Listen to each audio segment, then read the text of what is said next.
All right, joining us now, Dan Savage, who writes this syndicated sex column. It's called Savage Love. Thanks for joining us. Thanks for having me. How big a problem is this?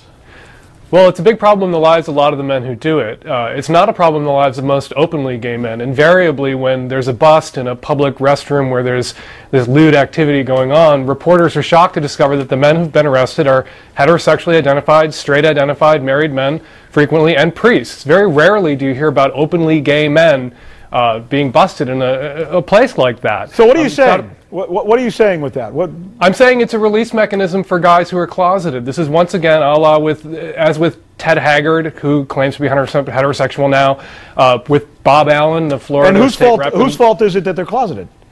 It's the culture's fault. Gay men and gays and lesbians don't construct a culture that encourages people to remain closeted all their lives. It's also, however, this individual's responsibility. I think that Senator Craig has been an adult for, since the gay and lesbian civil rights movement has achieved remarkable successes, and he chose to remain closeted if he is in fact gay, which I believe he is, and I think most sensible people are going to conclude. And he chose a life of furtive sexual contacts to get his sexual needs met in places that are, frankly, kind of revolting and not fair to other people who may be in the bathroom for its intended purpose. Yeah, I suppose so. By the way, just to be fair, Bob Allen has not been charged with this, and he has said all along that he is not guilty. He's pleading not guilty in this case. Just to be fair on that count. I know that there's a lot of names that have been thrown out there.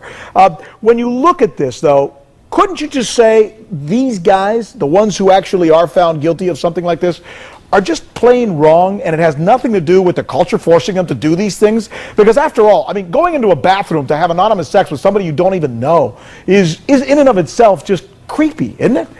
Oh, it is creepy. For some men, as your expert said earlier, that is the thrill. Part of the thrill is the risk. But it is an inappropriate kind of acting out. And it is the way the culture used to accommodate gays and lesbians. Once, for 1,500 years, you couldn't live as an openly gay person, and your heterosexuality was compulsory. So people lived heterosexual lives, gay people did, and then had gay sex in places where the culture said, okay, there and nowhere else. Bathhouses, bathrooms, some public parks.